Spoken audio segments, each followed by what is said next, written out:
Amén.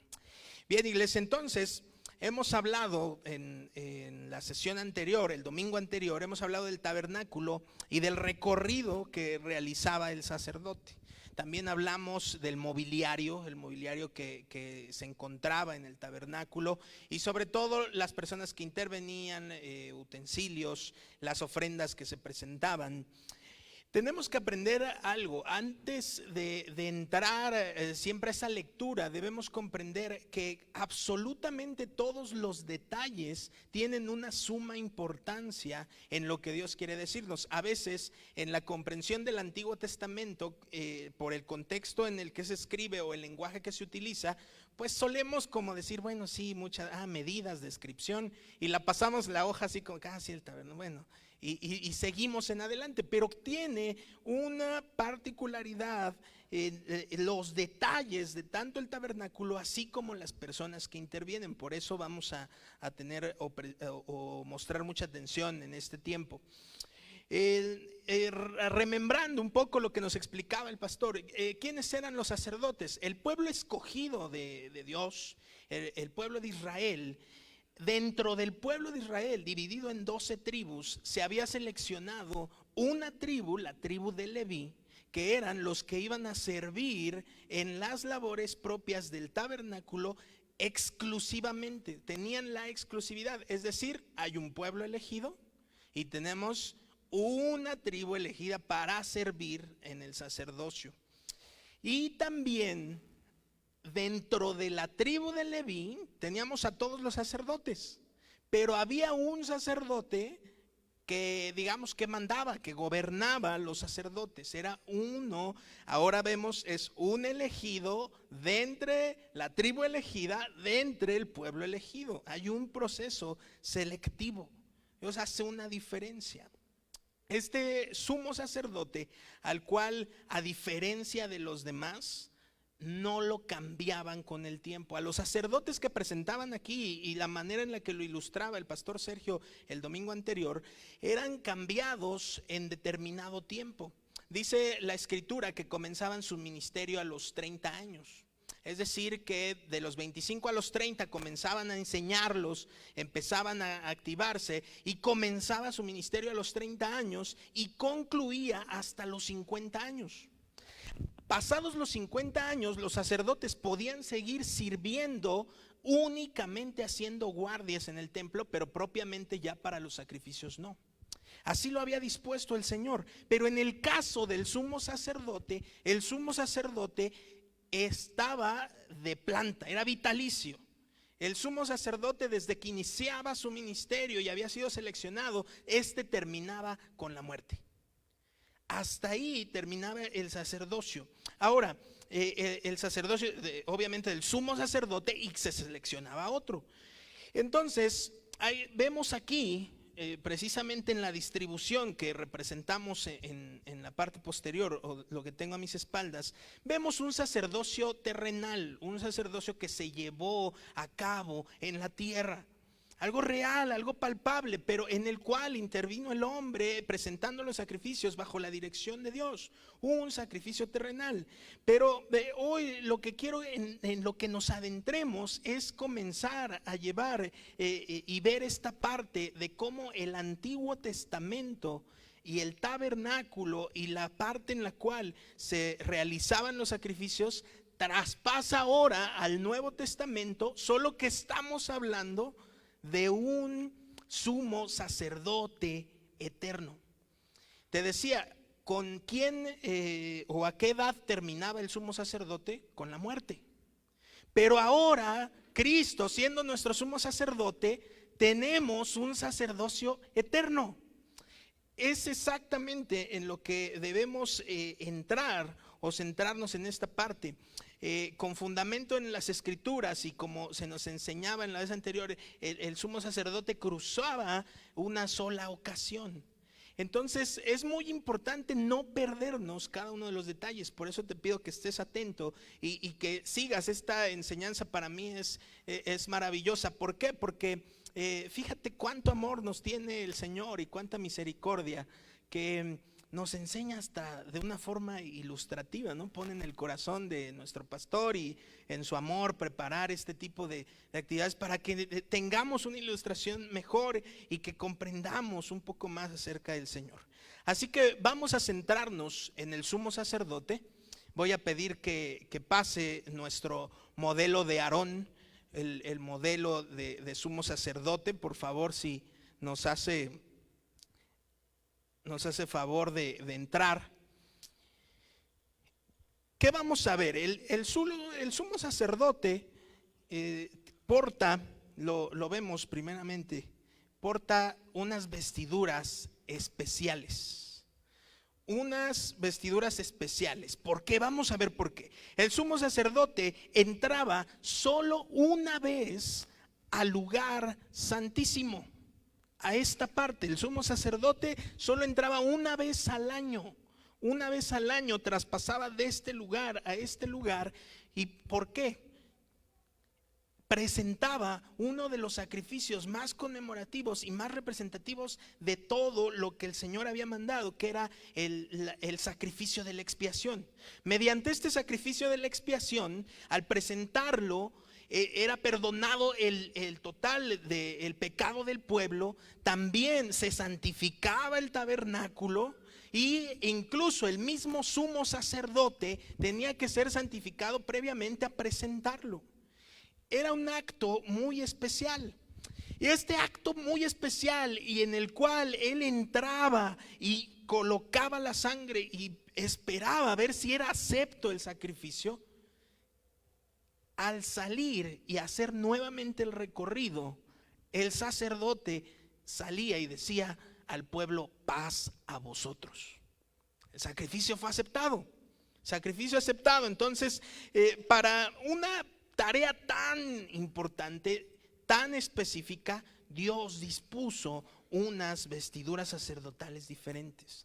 Aquí es donde encontramos el primer punto. En Éxodo 28 del 2 al 3 dice: y harás vestiduras sagradas para tu hermano Aarón, para gloria y para hermosura, y hablarás a todos los hábiles artífices a quienes yo he llenado de espíritu de sabiduría, y ellos harán las vestiduras de Aarón para consagrarlo, a fin de que me sirva como sacerdote. Entonces, ¿qué vemos? Sus vestiduras son diferentes. Como servían como sacerdotes, aún los que presentaban los sacrificios y aún el sumo sacerdote portaban unos vestidos distintos. De la misma forma, hoy siendo una fotografía de lo que Dios hace en nuestro espíritu y espiritualmente, tú y yo estamos vestidos con vestiduras diferentes. Tú y yo portamos vestiduras distintas. Nuestra vida es distinta frente a los demás y alegrémonos por eso. Cuidado si tu vida no es distinta a la de los demás que no conocen a Dios. Hay una selección, se mira una selección. Adentrémonos entonces en las vestiduras de nuestro sumo sacerdote. Vamos a utilizar nuestro modelo y lo utilizaremos con la finalidad de conocer a Cristo como nuestro sumo sacerdote. Un sacerdocio terrenal y un sacerdocio eterno del cual hoy formamos parte tú y yo gracias a su sacrificio. Punto número 1. ¿Qué encontramos en las vestiduras? Encontramos un cuerpo, el cuerpo del sacerdote, pero el cuerpo del sacerdote se encuentra ¿qué? Cubierto. Está cubierto en su totalidad por ropas. Cuando vemos el cuerpo sacerdotal siempre nos va a hablar de la figura de Cristo. Un cuerpo vestido, un cuerpo protegido, cobijado. Dice la escritura hoy que ¿quién es el cuerpo? La iglesia. Tú eres ese cuerpo. Y dice la escritura que Cristo es la cabeza. Cristo cuida, protege, tiene el cuerpo abrazado. No estás desprotegido, no estás solo, no puede, a todo lo que te enfrentas te encuentras cobijado. Ni siquiera el clima o algo que hubiera en el clima puede afectar el cuerpo cuando está vestido. De la misma manera la iglesia se encuentra vestida por Cristo. Ya que lo vemos vestido, vamos a comenzar a desentrañar un poco las vestiduras. Una obra de arte, una obra que de verdad te asombra cuando profundizas, porque cuando lo lees por encima hay cosas que dices, ay, ni entiendo, ¿no? pero la realidad es que es una joya, es una obra de arte, es algo tan representativo que quiero compartírtelo. Primer punto, vamos a estudiar el efod. En un momento te lo voy a señalar, pero quiero que escuches cómo Éxodo 28 del 6 al 9 lo describe. Harán también el efod de oro, de tela azul, púrpura y escarlata y de lino fino torcido, obra de hábil artífice. Tendrá 2 sombreras que se junten a sus 2 extremos para que se pueda unir, y el cinto hábilmente tejido que estará sobre él. Será de la misma obra, del mismo material, del oro, de la tela azul, púrpura y escarlata y del lino fino torcido. Tomarás 2 piedras de ónice y grabarás en ellas los nombres de los hijos de Israel, 6 de los nombres en una piedra y los 6 nombres restantes en la otra piedra, según el orden de su nacimiento. Así como un joyero graba un sello, tú grabarás las 2 piedras con los nombres de los hijos de Israel. Las engastarás en filigrana de oro y pondrás las 2 piedras en las hombreras del efod como piedras memoriales para los hijos de Israel. Y Aarón llevará sus nombres delante del Señor sobre sus 2 hombros por memorial. Harás engastes de filigrana de oro y 2 cadenillas de oro puro. Las harás en forma de cordones trenzados y pondrás las cadenillas trenzadas en los engastes de filigrana. El elegido de los elegidos, el sumo sacerdote, presentaba el efod. Lo tenemos aquí. El efod sujeto a sus hombros, sujeto en los hombros, haciendo tensión, esta parte sólida, fuerte. Hablamos de un cordón trenzado de oro, ¿con qué? La finalidad de que no se rompa. ¿Y qué nos puede ilustrar en el sacerdocio terrenal? En el sacerdocio terrenal el Señor, Dios, decía: el sacerdote se presenta de continuo en mi presencia con las cargas de Israel, de las 12 tribus. Se encontraban las 12 tribus, 6 en un hombro, 6 en otras. Y cuando Él entraba a presentar el sacrificio de la expiación, las cargas de Israel iban en sus hombros. ¿Qué nos muestra acerca de nuestro sumo sacerdote? Nuestro sumo sacerdote, Cristo, constantemente entra a la presencia del Padre con tus cargas y con las mías. Toda carga, toda oración, toda petición, todo lo que tú le dices en lo secreto de continuo, Cristo como sumo sacerdote, con esas vestiduras de excelencia, glorificado, entra a la presencia del Padre y dice: aquí están de continuo en mis hombros la carga de la iglesia, tu carga y mi carga. Las vestiduras sacerdotales, estando en los hombros, dice que como memorial. Se le podía quizá olvidar a Aarón, o sea, haciendo memoria de que el trabajo que él desempeñaba no era un trabajo a la ligera, sino vienes a presentarte con las cargas de todos. Y de la misma manera, nuestro Señor Jesús como sumo sacerdote presenta nuestras cargas ante el Padre siempre en sus hombros, cargándolas en sus hombros. Vamos a encontrar después del efod el pectoral del juicio. Voy a pedir que abra un poco aquí nuestro Aarón. Este es el pectoral del juicio. Dice Éxodo 28 del 15 al 17: y harás el pectoral del juicio, obra de hábil artífice. Lo harás como la obra del efod, de oro, de tela azul, púrpura y escarlata, y de lino fino torcido lo harás. Será cuadrado y doble, de 1 palmo de largo, 1 palmo de ancho, y montarás en él 4 hileras de piedras. La primera hilera será una hilera de un rubí, un topacio y una esmeralda. La segunda hilera una turquesa, un zafiro y un diamante. La tercera hilera un jacinto, un ágata y una amatista. Y la cuarta hilera un belirio, un ónice y un jaspe. Todas estarán engastadas en filigrana de oro. Las piedras serán 12 según los nombres de los hijos de Israel. Conforme a sus nombres serán como las grabaduras de un sello, cada uno según su nombre para las 12 tribus, para las 12 tribus. Hasta ahí vemos que nuestro sumo sacerdote, continuo al efod, lleva a la altura de su corazón un un efod, un cuadrado de este color con 4 hileras de piedras, 3 piedras sobre hilera.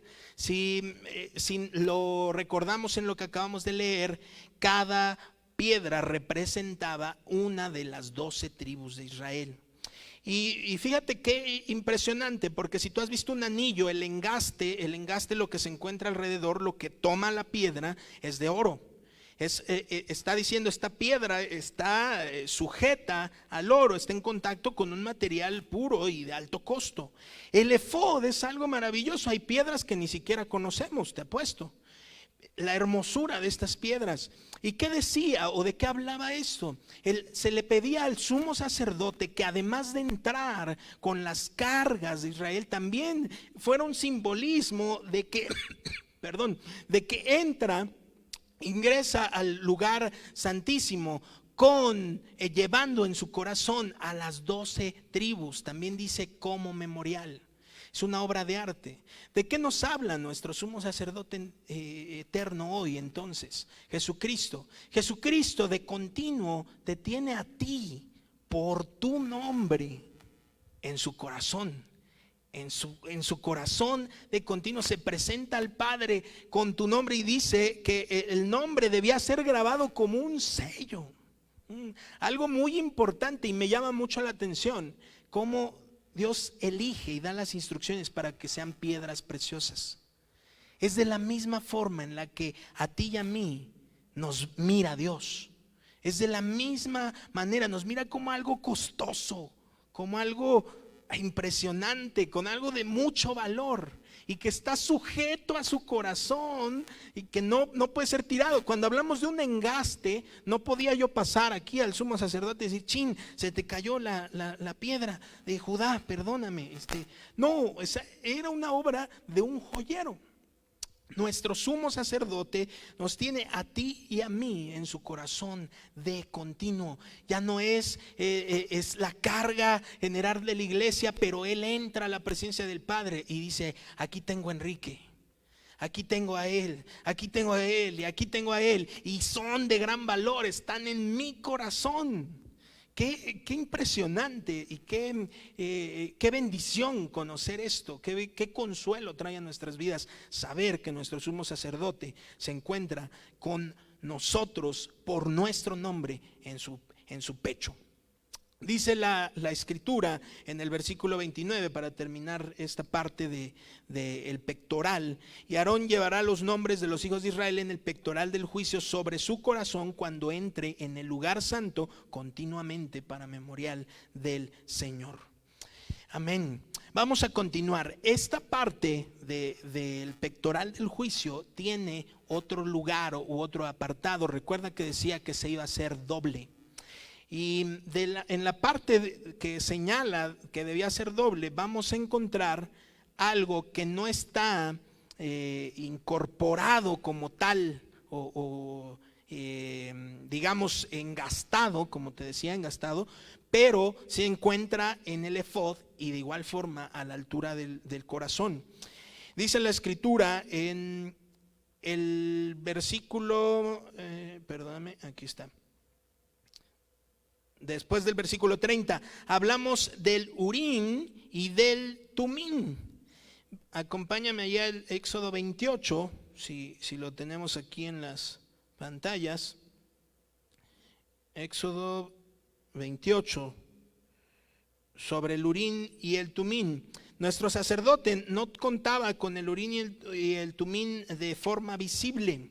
Se encontraba después del pectoral del juicio.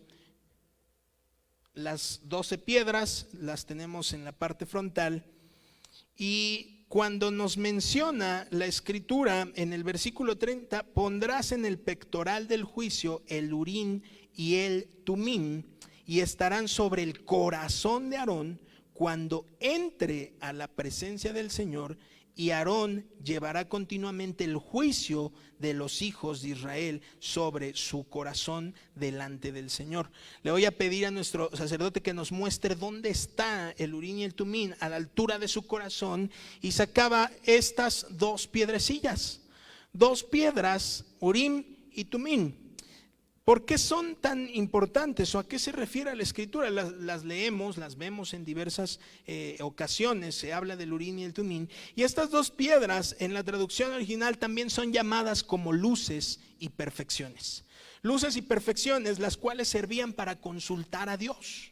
Se consultaba a Dios cuando se iba a tomar una decisión importante. Incluso vemos decisiones de gobierno, como por ejemplo en 1 de Samuel 30, cuando David, los amalecitas entran a una ciudad, la asolan, se llevan a sus mujeres, queman todo, y David llega con el pueblo, y el pueblo está tan dolido que incluso hablan de apedrear a David. Y David entonces dice que se consoló en el Señor y dijo, lo primero que dijo, llamó al sacerdote, dijo, traigan al sacerdote. ¿Dónde está el efod? Y entonces dice que consultó a Dios, pidió el Urim y el Tumim, y que se consultara, y dijo, Dios, voy, lo sigo. Y entonces la respuesta que recibió fue afirmativa. Dijo, sí, los alcanzarás y los vas a derrotar. Vemos también que estas piedrecillas que en las cuales iban en el corazón, dice, llevará de continuo el juicio. O sea, se me consultará. Dios estaba diciendo en las vestiduras sacerdotales, no, el pueblo elegido no decidirá a su voluntad, decidirá bajo mi dirección y bajo mi criterio. Por eso el sacerdote tenía aquí la dirección del Señor. Y entonces, ¿qué nos muestra o qué nos ilustra en nuestro sacerdocio eterno? Estas dos piedras nos hablan de guianza. ¿De qué manera pedimos dirección al Señor? Y a lo mejor ahorita estás pensando, órale, qué padre, ¿no? Pues un par de piedritas en las que digo, Dios, ¿qué es lo que tú deseas que haga? Esto o esto. Y dice también la traducción que como luces y perfecciones, lo digo con un sumo respeto por la comparación, pero podría ser como una especie de semáforo. De sí o no, me detengo, espero, ¿qué hago? Esta parte del Urim y el Tumim me es muy importante porque te decía, el estarlo leyendo, yo dije, wow, qué asombroso. Y de inmediato vino a mi corazón perdón, tienes razón, Señor. La forma de considerarte en una decisión es muy importante. Y la verdad es que seguimos teniendo el Urim y el Tumim a causa de nuestro sacerdote Cristo en el corazón. Jesús dijo que Él enviaría al Espíritu de verdad, el cual nos convencería ¿de qué? De pecado, justicia y juicio. Y Él decía que nos convenía. Nos habla el Urim y el Tumim en su corazón de la dirección que Dios tiene para el hombre. Esta dirección, e incluso algunas otras traducciones, y tú lo verás en tu Biblia si lees el mismo versículo, el versículo 30, dirá que son la doctrina y la verdad. Las nombra como la doctrina y la verdad. Por ejemplo, ¿cómo tomas una decisión? Digamos los jóvenes, ¿no? Que siempre que si me voy a casar y que quiero estar con una persona y demás, podemos decir, considera la doctrina. ¿Qué dice la doctrina? Esta persona conoce del Señor, ha entregado su vida a Dios. Y bueno, no, pero a lo mejor despuesito. Apela a la doctrina. ¿Qué dice la doctrina? Y la verdad, el convencimiento de la verdad que nos da el Espíritu. Toda decisión que vayas a tomar, ve y consulta a Dios con libertad, porque el Urim y el Tumim lo tienes en el corazón y es el Espíritu Santo. Así que escucha la voz del Espíritu Santo y di, Señor, ¿qué hago? Voy adelante, he hecho un paso atrás, ¿qué hago? Así como lo hizo David. Cuando llega una catástrofe que no esperabas en tu vida, rápido, en lugar de afligirte, consuélate en el Señor como lo hizo David y di, el efod, toca tu corazón y di, Espíritu Santo, ¿qué hago? ¿Hacia dónde doy? Recordemos, estamos viendo un sacerdocio terrenal, un sacerdocio eterno. Vamos a continuar. Nos encontramos después del Urim y el Tumim, si nuestro sacerdote nos hace favor de guardar el Urim y el Tumim, la guianza, la dirección. Encontramos también un manto azul. Este manto azul tenía varias peculiaridades. Vamos a leerlo en el versículo, estamos utilizando Éxodo 28, es donde nos habla de estas vestiduras. Y el versículo 31 y 35 dice, harás asimismo el manto del efod, todo de tela azul, y habrá una abertura en el medio de su parte superior. Alrededor de la abertura habrá una orla tejida, como la abertura de una cota de malla, para que no se rompa. Y harás en su borde inferior granadas de tela azul, púrpura y escarlata alrededor de todo su borde. Y entre ellas también alrededor campanillas de oro, una campanilla de oro y una granada, otra campanilla de oro y otra granada, y así alrededor de todo el borde del manto. Y estará sobre Aarón cuando ministre, y el tintineo se oirá cuando entre en el lugar santo delante del Señor y cuando salga, para que no muera. Te dije al principio que los detalles tienen una suma implicación. El sumo sacerdote usaba este manto azul y en la parte inferior que vemos tiene estos detalles. Dice que es una borla o una granada y una campanilla, granada y campanilla. Y también la escritura nos habla del tintineo. Este tintineo se escuchaba cuando nuestro sumo sacerdote entraba, se movía, pasaba y al salir del lugar santísimo había un tintineo. Y ese tintineo importante, además los bordes, lo confeccionado que vemos no es así como de, ay, ¿y por qué lleva una campana? Y o sea, a lo mejor no les daba chance de poner otra y otra. No, recordemos que aquí no interviene la voluntad del hombre, sino interviene la dirección de Dios y las instrucciones específicas. Entonces, ¿qué nos muestra o cómo podemos verlo? El sacerdote estaba obligado a anunciarse. La presencia de Dios era algo muy importante y el transitar por el templo, por el lugar santísimo, por el lugar santo y el salir hacía un anuncio. Este tintineo era importante. De hecho, nadie en todo, a lo largo de la historia, nadie se podía presentar a un rey sin ser llamado. Lo vemos en el libro de Esther. Esther, cuando es alentada para interceder por el pueblo judío, ella dice: yo no puedo entrar a la presencia del rey sin ser llamada. Hay una ley que incluso moriría.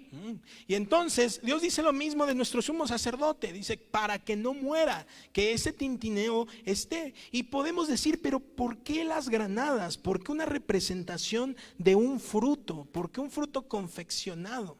Además de eso, Dios estaba diciendo: alguien que viene a mi presencia necesariamente trae fruto. Y era como si nuestro sumo sacerdote, al hacer este tintineo, decía: entro a tu presencia y llevo frutos. Llevo frutos, no vengo con las manos vacías, hay frutos en mi vida. ¿Qué nos muestra hoy nuestro sumo sacerdote? ¿Qué dijo Jesús al respecto? Recordemos, nuestro sumo sacerdote es obra y figura de Cristo. Entonces nos muestra, en primer lugar, que debemos tomar la presencia del Señor con reverencia. No como cualquier cosa, sino considerando: me estoy anunciando, Señor, vengo delante de tu presencia, es algo importante. Y además, dentro de mi caminar llevo fruto. Mi caminar no es a la ligera. No vengo a tu presencia nada más porque sí. Vengo y te vengo diciendo: hay fruto, hay cambios en mi vida, sigo haciendo modificaciones, sigo anhelando tu santidad, sigo dando frutos, ya no hago esto, ya no hago aquello. ¿Qué dijo Jesús al respecto? Él les dijo a sus discípulos: yo soy la vid y ustedes son los ¿qué? Los pámpanos. Y dijo: y ustedes separados de mí nada pueden hacer. Y el pámpano que se separa, entonces cae al piso, se seca y es echado al fuego, o sea, muere. Era lo que Dios nos estaba diciendo en las vestiduras del sumo sacerdote. Si no hay quien no trae fruto, quien no anuncia su caminar, está muerto. No hay otro lado, no es un más o menos, sino hay muerte. Hasta aquí consideremos nuestro caminar a la presencia del Señor. Llevemos fruto en abundancia. ¿Y cómo lo haremos? Jesús es tu sumo sacerdote. Jesús es el que te hace fructificar. Sin esfuerzo prácticamente tú puedes llegar y decir: Espíritu Santo, haz tu obra en mí. Y la obra que Él inició la perfeccionará hasta el día de su retorno. pero habrá fruto, a paso por paso hay frutos, hay cambios, voy de menos a más, porto una vestidura distinta. Vamos a continuar, qué obra tan increíble, ¿no? ¿No te parece? Es preciosa, es asombroso ver los utensilios, el templo y los detalles. ¿Y qué nos deja ver también? Dios no le dijo al hombre, ¿cómo ves si hacemos unas vestiduras? ¿Qué opinas? ¿Qué materiales usar? No, Dios dio las instrucciones exactas de cómo hacer este ensamble. Eso nos enseña que realmente si hoy queremos ver cambios en nuestro país, en nuestras familias, en matrimonios, en los hijos, si queremos observar cambios en el ministerio, en la iglesia, en el evangelismo, debemos empezar a hacer las cosas como Dios dijo que sean, con los detalles. No dice, y Moisés entonces se le ocurrió decir, no, Señor, como que esto no, mejor lo pongo de otro lado. No, vemos que incluso cuando se confecciona, en el siguiente capítulo tú das a notar en Éxodo 39 que empieza a reiterar la escritura. Y entonces hicieron el pectoral conforme a lo que Dios había dicho. Y colocaron las piedras conforme a lo que Dios había hecho. Tú y yo empecemos a hacer las cosas como Dios demanda que las hagamos y tendremos una garantía de su bendición, pero también de éxito por hacerlo como Él decía que fuera. No moría el sumo sacerdote, entraba a la presencia, al lugar santísimo, y no moría. ¿Por qué? ¿Por causa de su justicia? No, por seguir las instrucciones que Dios le dijo que siguiera. Vamos a continuar, ¿estás de acuerdo? Amén. Continuamos. Hay otro pasaje en Éxodo 28, el versículo 39, dice: tejerás a cuadros la túnica de lino fino y harás una tiara de lino fino.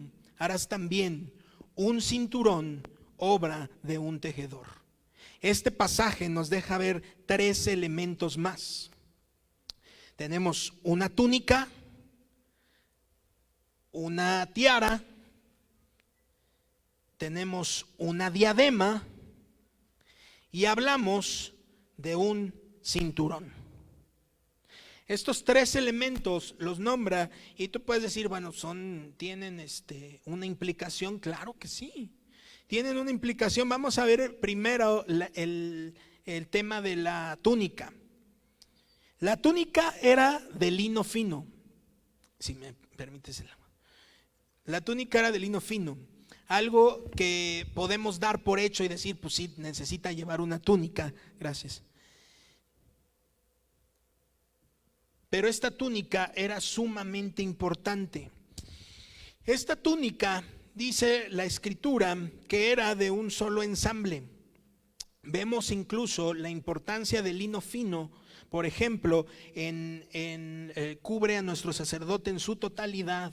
Lo vemos hasta los tobillos, nuestra túnica. Esta túnica de lino fino, la importancia del lino fino, y lo vemos a través de los pasajes, apelando nuevamente al libro de Esther. Si tú recuerdas, Mardoqueo, cuando le salva al rey la vida, dice la escritura que el rey lo pasea en un caballo con un manto, con una vestidura de lino fino, una recompensa. También dice la escritura que a quién se le va a conceder vestir de lino fino, a la iglesia. Dice en Apocalipsis 19, si no mal recuerdo, dice: se le ha concedido vestirse de lino fino, que son las acciones justas de los santos. Y esta vestidura de un solo ensamble que cubre en su totalidad no era cualquier cosa, era algo costoso, una obra de tejedor primorosa, en la cual llevaba un tiempo hacerla, confeccionarla. No la confeccionaba cualquier persona. Incluso también de nuestro sumo sacerdote Jesucristo se dice que portaba una túnica de un solo ensamble. Y una túnica de un solo ensamble que se mueve, que se estira incluso a los cambios del cuerpo, es importante. Y nos deja en entrevisto que Jesucristo, nuestro sumo sacerdote, es suficiente. Al sumo sacerdote no le apretaba la túnica.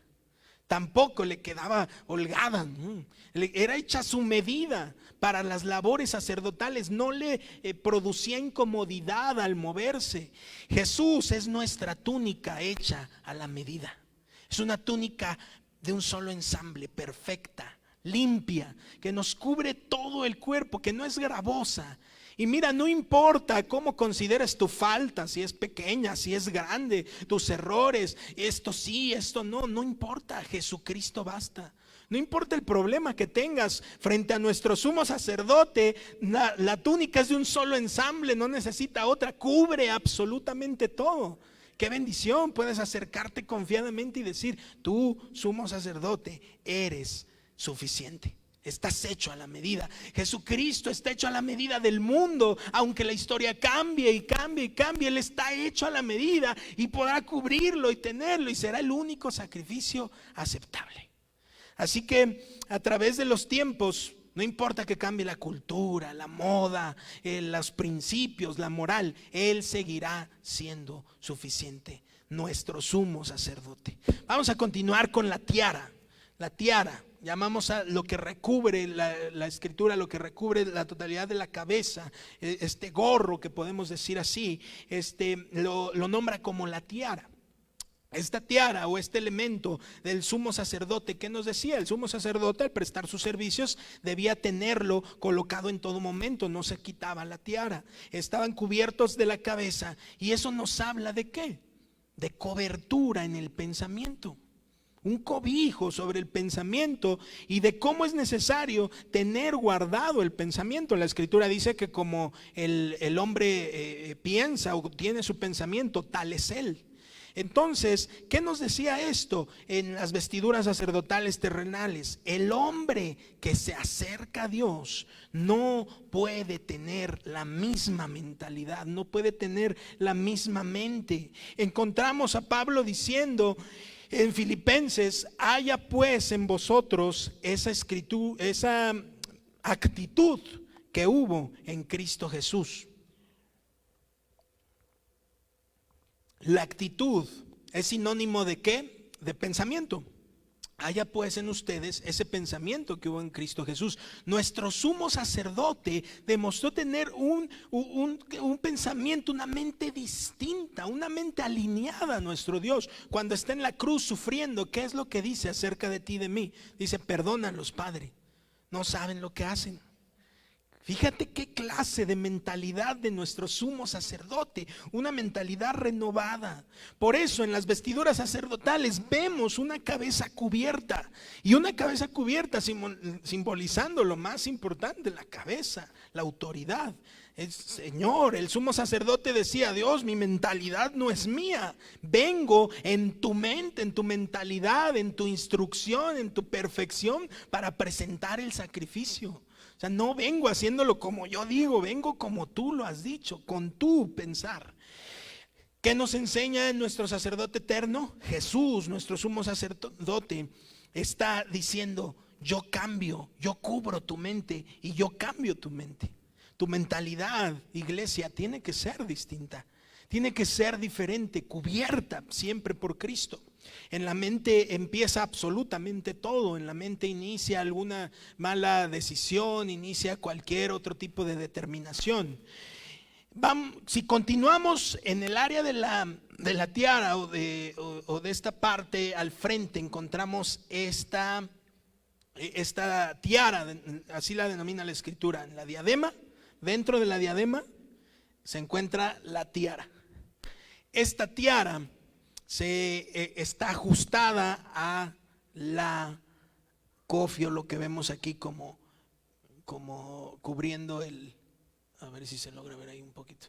Ándale así. Tiene un cinto que la toma o la aprisiona de este lado. Muchas gracias. La tiara encontrándose dentro de la diadema, encontrándose dentro de la tiara. Esta diadema que tiene una inscripción muy peculiar. Mira, acompáñame en Éxodo 28, 36 del 38. Dice: también harás una lámina de oro puro y grabarás en ella como las grabaduras de un sello. Santidad al Señor. Dirá: santidad al Señor. La fijarás con el cordón azul que les mostraba y estará sobre la tiara, estará en la parte delantera de la tiara y estará sobre la frente de Aarón. Y Aarón quitará la iniquidad de las cosas sagradas que los hijos de Israel consagren en todas sus ofrendas santas, y la lámina estará siempre sobre su frente para que sean aceptas delante del Señor. Esta diadema y su inscripción, santidad a Jehová, la diadema hecha de un material precioso de oro, no está integrada, sino debía de amarrarse, debía de sujetarse, debía de colocarse en el lugar frontal. ¿Y qué nos está diciendo el uso de esta diadema?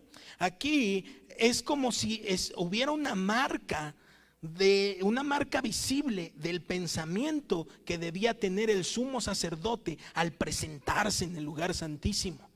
Santidad al Señor, ninguna otra cosa. Está colocada en la cabeza que simboliza autoridad, diciendo, es lo primero que está en mi mente, lo primero que se ve, a lo primero que Dios recibe es santidad a ti, Señor, santidad a Jehová. Nuestro sumo sacerdote, ¿qué hace? Nuestro sumo sacerdote ha ganado esa santidad para ti y para mí. Y hoy tú y yo entramos a la presencia libremente gracias a esa inscripción en Él, a través de su sufrimiento, diciendo santidad a Jehová. Hizo la santidad alcanzable, una santidad que estaba lejana para el hombre a través del cumplimiento de la ley y de su imposibilidad. Ahora es alcanzable para el hombre. La santidad, la ley incluso decía que si, a ver cuántos hay aquí hijos que viven todavía con sus padres. Si están por ahí, bueno, la ley decía que cuántos hijos aquí desobedecen a sus padres. Supongo que muchos o han desobedecido. La ley decía que si un hijo insistía en ser contumaz y rebelde, el padre debía abrir las puertas de su casa y decir: mi hijo es contumaz y rebelde. Y el pueblo venía a apedrear al hijo por causa de su rebeldía. La ley decía que la paga del pecado es muerte. Fíjate, esa ley, digo, si estuvieran bajo esa ley no creo que tuvieran muchas ganas de ser rebeldes, ¿verdad? Imagínense a sus padres diciendo: ahora mi hijo es contumaz y rebelde, y ahí van todos a apedrearlo. Pero ahora, bajo nuestro sumo sacerdote que es Cristo, por supuesto que el padre de familia puede llegar a la presencia de Dios, y en lugar de apelar a la ley buscando que se lleve a cabo la justicia, puede decir: misericordia, misericordia, santidad a Jehová, y decir, y Jesús entra y intercede, y entonces dice: Señor, misericordia por causa de la falta, y dale gracia para que continúe, ¿no? Ve qué bendición. A veces ignoramos muchas cosas y pues decimos: ¿estás agradecido con Cristo? Y tú dices: sí, un montón. Mira todo esto, mira todo lo que ha ganado en un solo acto. Vamos a avanzar rápidamente, ya casi terminamos. Estamos o acabamos de ver ¿qué? La diadema que decía santidad a Jehová. Ahora también encontramos, si nos permite aquí nuestro Aarón, un cinto, un cinturón. Aquí déjame hacer un poquito, ahí está. Un cinturón. La importancia de este cinturón, un detalle que a veces tú y yo olvidamos en nuestras ropas, ¿a poco no? Sales apresurado y como Enrique ya está bien gordito, dice: ay, pues ni sentí, ¿no?, que me hacía falta cinturón. Y dices: bueno, pues salí sin cinturón, bueno, pues no se ve, me cierro el saco. Pero el cinturón en las ropas del sumo sacerdote eran muy importante. El cinturón nos estaba hablando o decía en el sumo sacerdote que las ropas eran una sola, o sea, estaban ceñidas al sumo sacerdote, eran de un solo ensamble, estaban fijas, no iba a haber ahí un estropeo: ay, se me cayó, se me movió, se desacomodó. No, estaban fijas al sumo sacerdote. Y el hecho de que estuvieran firmes, un cinto, ceñir las ropas, nos habla de fidelidad y firmeza. Fidelidad y firmeza, un cinto que mantiene las ropas aseguradas, que las mantiene en el lugar en el que deben de estar. ¿Qué nos dice de un cinto en la escritura? O de ceñirse, de la palabra ceñirse, cuando Dios se dirige a Job y le dice: a ver, cíñete, voy a hablarte. O sea, ponte firme, ponte de pie, firme. Mantente firme. El cinto de nuestro sumo sacerdote nos habla de esa capacidad de podernos mantener firmes frente a cualquier circunstancia. Mantenía las ropas del sumo sacerdote firmes para el sacrificio que presentaba y las actividades sacerdotales. De la misma forma, Cristo mantiene a su iglesia firme, la mantiene en fidelidad frente a cualquier circunstancia. En la parte final, dice la escritura en Éxodo 28, el versículo 42, dice: le harás calzoncillos de lino para cubrir su desnudez. Llegarán desde los lomos hasta los muslos, y los llevarán puestos Aarón y sus hijos cuando entren en la tienda de reunión o cuando se acerquen al altar para ministrar en el lugar santo, para que no incurran en culpa y mueran. Será estatuto perpetuo para él y para su descendencia después de él. No se asusten. Los calzoncillos, ¿qué dices tú en las ropas? Pues son importantes, pues sí, obvio. Pero espera, recuerda, dijimos al inicio, las vestiduras sacerdotales tienen una implicación tremenda. Y entonces, hasta esa parte Dios da las instrucciones, unos calzoncillos. Y decimos, ¿por qué o para qué? Más tarde, Ezequiel 44:18 nos dice para qué. Llevarán turbante de lino sobre sus cabezas, refiriéndose igual a las vestiduras sacerdotales. Y dice, y calzoncillos de lino sobre sus lomos, no se ceñirán de nada que los haga sudar. ¿Para qué eran los calzoncillos? Para no, ¿qué? Sudar. Para no sudar. Y dices, ay, qué padre, ¿no? Pero ¿qué crees? La implicación del sudor. ¿Dónde aparece en la Biblia la primera expresión de sudor? En el Edén, después de la caída, cuando Dios se dirige a Adán y le dice: Adán, ahora con el sudor de tu frente, el trabajo que realices va a proveerte. Ahí encontramos la palabra sudor. Nos dice o nos enseña que el sudor en ese momento vino a ser una maldición sobre el trabajo del hombre. Y entonces la palabra en la cuestión del sudor, Dios estaba diciendo: mi sacerdote no está haciendo un esfuerzo físico para lograr el perdón. No es su esfuerzo, sino está haciendo lo que yo mandé. Y el sumo sacerdote no debía sudar, y si sudaba, estaban los calzoncillos cubriéndolo desde acá. Ahí imagínate, desde acá, hasta los muslos. Estás muy alto, Aarón. A los muslos lo cubría completamente. Entonces, si tú y yo entendemos esto, nos muestra también la delicadeza en la cual debemos servir a la presencia del Señor. Sin sudor. ¿Cómo estás en tu trabajo? ¿No? La escritura nos habla de nuestros trabajos, servir como si sirviéramos al Señor. O sea, sin una fatiga. Ahí vas y estás: ay, me choca este trabajo, ¿cómo? Otra vez, lo necesito, ni modo. Estás sudando. Está sudando y es plenamente visible. Y si dice la escritura que lo hagas como lo haces al Señor, sin sudor, con alegría. Ahora, otro detalle que quiero que muestres y te apasiones conmigo con esto. Dice la escritura que nuestro sumo sacerdote, en su actividad de sacerdocio, ¿qué pasó en el huerto del Getsemaní? Jesús estaba tumbado allí, sudando sangre. A causa del sudor de Cristo, del sudor de sangre, Él llevó la maldición del trabajo y nos hizo libres para trabajar, para servirle. ¿Con qué? Con alegría, contentos. Entonces, ¿cómo está tu servicio a Dios? Lo que haces para Dios. Ay, otra vez a mí. Ay, ojalá y no me pongan a hacer esto y no me pongan a hacer aquello. ¿Has conocido personas así?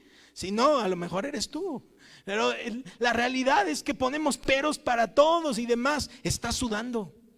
Y ¿sabes qué? Nuestro sumo sacerdote, él llevó la maldición de ese sudor y lo convirtió ahora en libertad para el hombre, para que se acerque confiadamente a Dios y le sirva. Haz tu servicio con pasión, con gozo, con alegría, desvélate, pasa tiempo en su presencia, que traigas unas ojerotas y que digas: ay, me la pasé orando. Que no sean ojeras de Netflix. Y entonces esta parte de los calzoncillos es muy delicada, y quisiera destacar Deuteronomio 28:47.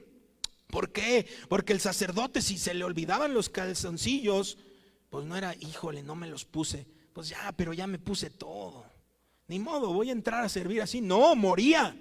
Y dice Deuteronomio 28:47: y todas estas maldiciones vendrán sobre ti y te perseguirán y te alcanzarán hasta que seas destruido, porque tú no escuchaste la voz del Señor tu Dios, no guardando los mandamientos y estatutos que Él te mandó, y serán señal y maravilla sobre ti y sobre tu descendencia para siempre.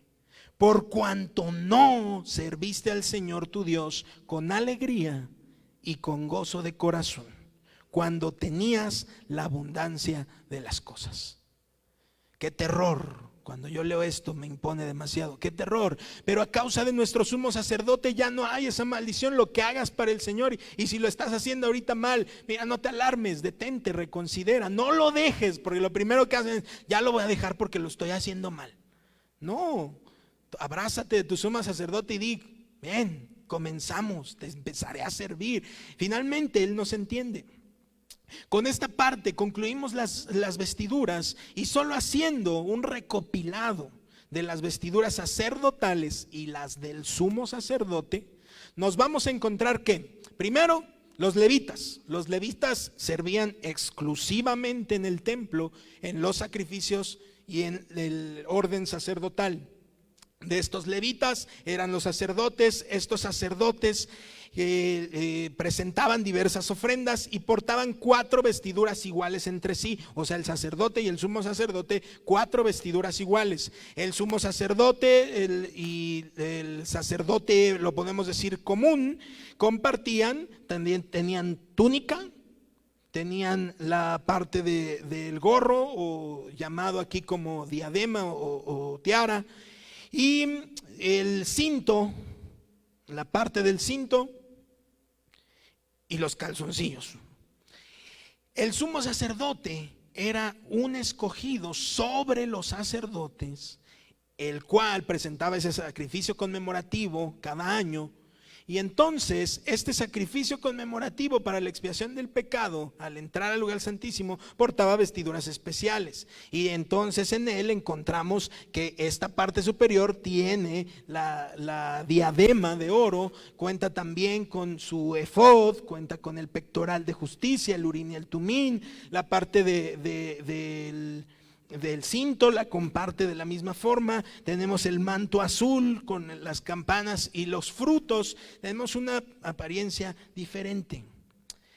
Para cerrar esto, hermano, iglesia, quiero que sigamos en el entendido de nuestro sumo sacerdote. Esto ha pasado en lo terrenal, ahora los cielos. Jesús es nuestro sumo sacerdote. Jesús tuvo que pasar, se hizo carne, tuvo que pasar por todo lo que tú y yo pasamos, y entonces entendernos. Y en el libro de Hebreos nos habla muchísimo de la función sacerdotal de nuestro Señor Jesús. Pero quiero destacar en Hebreos 9:25, dice la Escritura: porque Cristo no entró en un lugar santo hecho por manos, una representación del verdadero, sino en el cielo mismo. ¿A dónde entró Cristo? Al cielo mismo, para presentarse ante la presencia de Dios por nosotros, y no para ofrecerse a sí mismo. Muchas veces, como el sumo sacerdote entra en el lugar santísimo cada año con sangre ajena. De otra manera le hubiera sido necesario sufrir muchas veces desde la fundación del mundo, pero ahora, una sola vez en la consumación de los siglos, se ha manifestado para destruir el pecado por el sacrificio de sí mismo. Y así como está decretado que los hombres mueran una sola vez y después de esto al juicio, así también Cristo, habiendo sido ofrecido una vez para llevar los pecados de muchos, aparecerá una segunda vez, sin relación con el pecado, para salvación de los que ansiosamente le esperan. Iglesia, bastó un solo sacrificio del sumo sacerdote Jesucristo, una sola vez, para cargar absolutamente todas las faltas de la humanidad. La incapacidad del hombre por cumplir la ley fue llevada por Cristo en sus hombros, en su corazón, ceñido a Él, totalmente cubierto. Por eso vemos al Señor Jesús con sus discípulos diciendo: es necesario que esto acontezca. Finalmente, llegando nuestro Señor Jesucristo, después de ese padecer, entra a la presencia en el lugar santísimo, en este lugar íntimo, en este lugar donde estaba el arca del pacto, en el cual decía Dios: nadie puede entrar aquí, el que separaba un velo gruesísimo. Jesucristo entra al lugar santo, no en un modelo así, dice: traspasó los cielos. Y entonces llegó no con sangre ajena, con su propia sangre de su sufrimiento, y llega al arca, a la presencia del Señor, derrama la sangre y es aceptado. El sacrificio, presta atención, es aceptado. Es aceptada su sangre. Y entonces, hoy, Jesús sale como nuestro sumo sacerdote. Regresa de la presencia. Separa la salida, la puerta de tu corazón en tu propia cara. Y te dice: iglesia, paz a vosotros. Lo mismo que le dijo a sus discípulos cuando se les apareció por primera vez: paz a vosotros. ¿Por qué lo dijo? Para no asustarnos. Les dijo: fue acepto el sacrificio, son libres.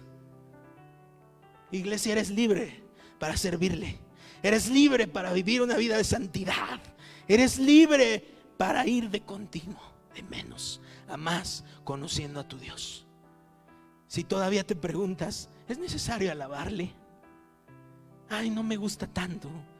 Necesitas entonces recordar esto y decir: mi sumo sacerdote está así, con todas mis cargas, las conoce, las padeció en su cuerpo, las lleva en sus hombros, entra a la presencia y me lleva en su corazón. Quizá te ves sin valor, o vienes aquí hoy y dices: yo no tengo valor. Estás en su corazón como una piedra engastada, una piedra preciosa. No sabes qué hacer. Te está dando dirección. Toca tu corazón y di: Espíritu Santo, ¿qué hago? Perdono, no perdono, voy acá, voy allá, inicio una nueva vida, te sigo, no te sigo. Pregúntale el Urim y el Tumim. Frente a lo que venga está ceñido. Hay un cinto que aprisiona esas vestiduras. Cuando camines a su presencia, llega alegre y di: hay frutos, a lo mejor no son muy grandes, pero hay frutos. Cada que entro, mira, Señor, hoy no se me salió la palabrota, Dios. Mira, hoy ya no respondo de la forma en la que respondo y vengo anunciándome, vengo a tu presencia. Iglesia, tenemos un sumo sacerdote, un solo sacrificio por el perdón de todos. Y hoy tú y yo, gracias a ese sumo sacrificio del sumo sacerdote, se nos dice: paz a vosotros.